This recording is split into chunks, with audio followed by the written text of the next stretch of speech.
El rey David lo tenía todo, esposas, concubinas, tenía todo para sentirse feliz. Y aún así observaba a una mujer casi todos los días y se enamoró y la quiso para él. Eso fue un error grande, ¿verdad? Todo lo tenía, pero dejó que el deseo lo cegara. Al final, lo que empezó como un capricho terminó costándole muy caro. Tenía poder, tenía juventud, tenía esposas, tenía concubinas, tenía descanso, buena alimentación y aún así se fijó en lo que no era de él. Exacto. A veces, lo que uno tiene no basta, porque el corazón empieza a buscar excusas para lo prohibido. Y ahí, sin querer, ya estás perdiendo lo que de verdad vale. Y con esa acción desagradó a Dios, pues él desde joven había hallado Dios gracia en él y que incluso por encima de sus hermanos lo hizo rey. Pero aún Dios hallando gracia en él desde joven, cometen errores, porque me imagino que se alejan de la intimidad y de la búsqueda de Dios en el día a día. Sí, claro. Aunque Dios lo eligió, no por eso dejó de ser humano. La intimidad con Dios no es un título, es un hábito. Y cuando dejas de buscarlo cada mañana, cada decisión, se vuelve más fácil tropezar. De la gracia al pecado, Dios halló gracia, halló algo bueno en él desde muy chico y en ese momento él salía y desde el balcón comenzó a escuchar lo que no debía escuchar, esa voz interior que te dice, sos rey, si eso te gusta, tómalo. Y ahí fue donde empezó el problema. Porque la voz no era de Dios, era su propio ego disfrazado. Y cuando uno deja que eso hable más fuerte que la conciencia, ya no hay vuelta atrás, hasta que todo se derrumba. En el día a día pasamos cosas similares como el rey David. Hay Claro personas que que dicen, hoy no voy al culto, voy a ver la novela, hoy no voy al culto, voy a ir a pasear, hoy no voy a ir a la iglesia, voy a terminar un pendiente, o voy a salir con mi amigo, o tengo pereza. Al final todos escuchamos esa voz que nos aleja de la presencia y la intimidad con Dios. sí, y lo peor es que no grita, susurra. No pasa nada si hoy no lees la Biblia. Mañana lo haces, y de un mañana a otro ya estás lejos, sin darte cuenta. Pero igual, la gracia de Dios no se aleja tanto como creemos. Sí volvemos. Es bonito como Dios, a pesar de que somos desobedientes, su gracia, ese favor inmerecido está ahí. Y por su misericordia, decía un profeta, Dios no nos ha consumido. Sí, es tremendo. No somos nosotros los que nos sostenemos, es Él que no nos suelta. Y la misericordia no es un parche, es que Dios ve más allá de lo que hicimos, ve lo que podemos ser si volvemos. Eso es lo que salva. ¿Cómo mejorar en el día a día y acercarnos más a Dios? Explícanos. Bueno, empieza por lo simple. Cada mañana, antes de agarrar el celular, date 5 minutos para hablar con Él. No hace falta oración perfecta, solo decir, aquí estoy. Y luego, en el trajín del día, ponle música que te recuerde, lee un versículo corto, haz que Dios no sea evento, sino compañero. Poco a poco, la pereza se va achicando.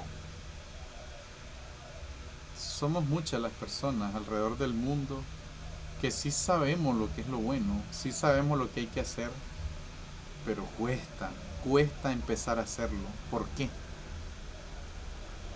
Porque lo bueno no siempre es lo fácil. El cerebro prefiere lo cómodo, lo que no duele, lo que no exige. Y Dios, para acercarte, no te obliga, te espera. Por eso cuesta. No es falta de fe, es que somos humanos y la carne siempre tira para el sofá. Pero cada vez que das un paso, se hace más liviano. 10 pasitos en el día a día para acercarnos más a la escucha del Espíritu Santo y no cometer errores como el rey David, de ponerse a ver lo que no tenía que ver y a escuchar lo que no tenía que escuchar.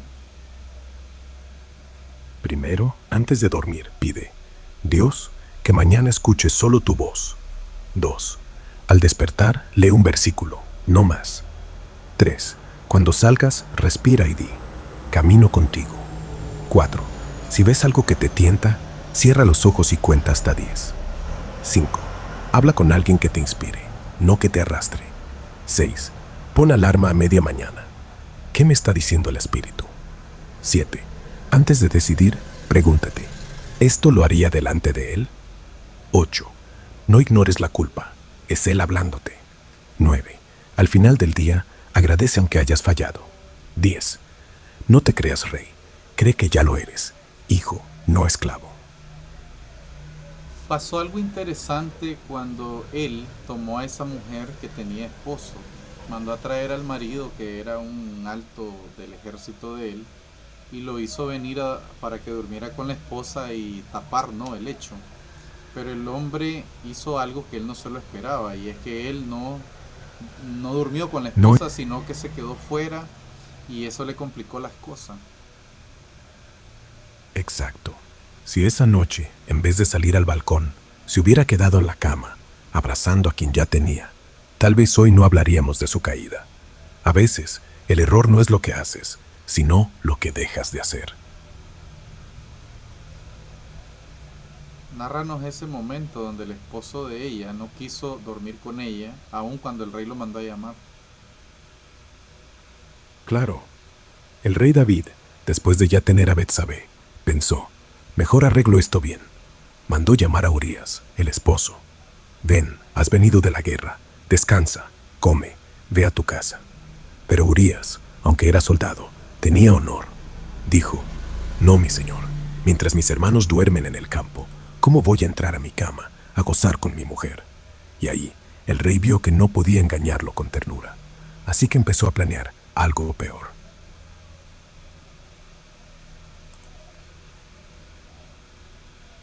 Qué triste que tuvo que recurrir a táctica sucia como mandarlo a un lugar donde sabía que lo iban a matar. Sí, fue cobarde, porque cuando el orgullo no te deja retroceder, la única salida es empujar a otro al abismo.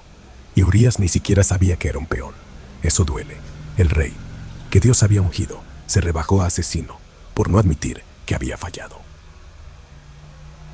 Algo interesante que hizo Urias es que prefirió ser leal a sus compañeros y dijo, no es bueno o no es posible que yo esté pasándola bien con mi esposa cuando mis compañeros están muriendo en el campo de batalla. Así es. Urías no era solo leal al rey, era leal al deber, a la dignidad. Y eso, para alguien como David, que ya estaba enredado en el pecado, era un espejo que le quemaba. Por eso lo mandó a morir.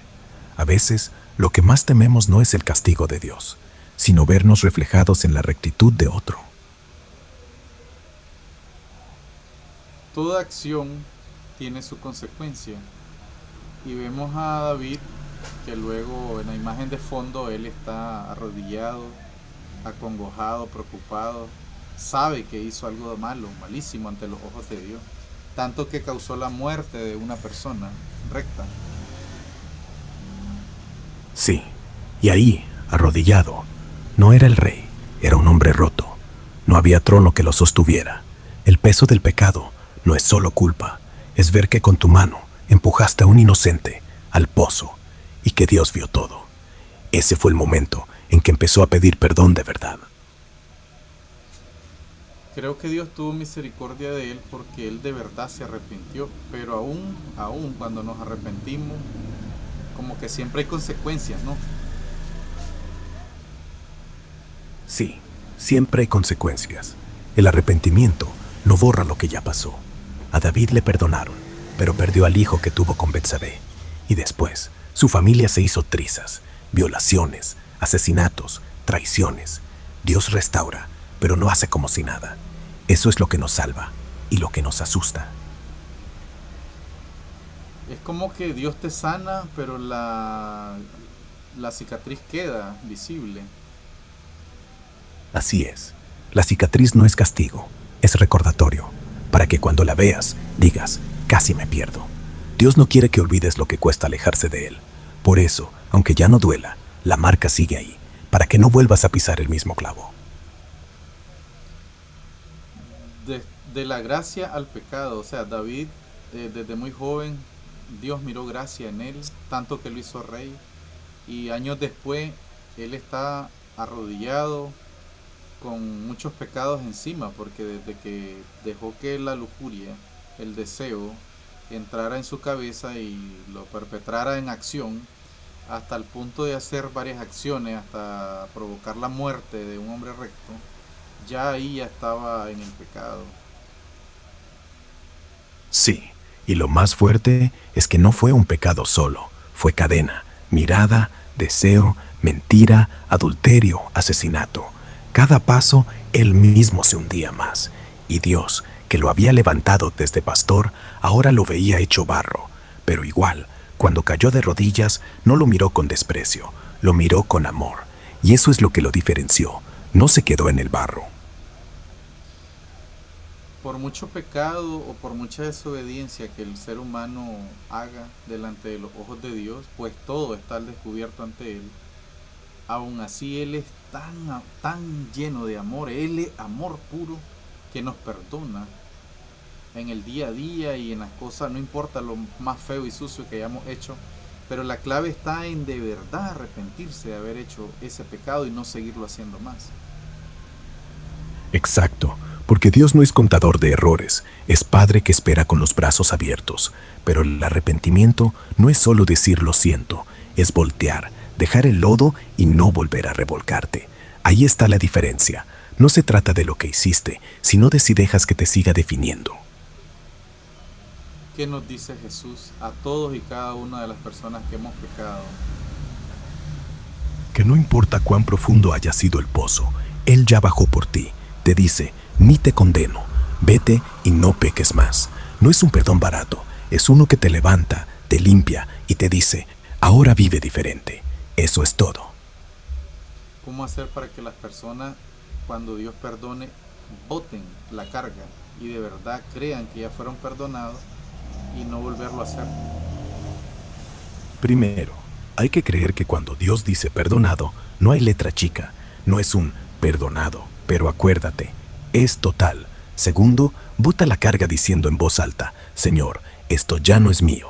Tercero, cada vez que el recuerdo te ataque, no lo escondas, llévalo a Él de nuevo. Y cuarto, pon algo que ocupe ese espacio, ayuda a alguien, lee, ora, porque el diablo te hace creer que la culpa es tuya todavía, pero Dios ya la tiró al mar. Amén, amén y tres veces amén, como tres veces santo lo es Él.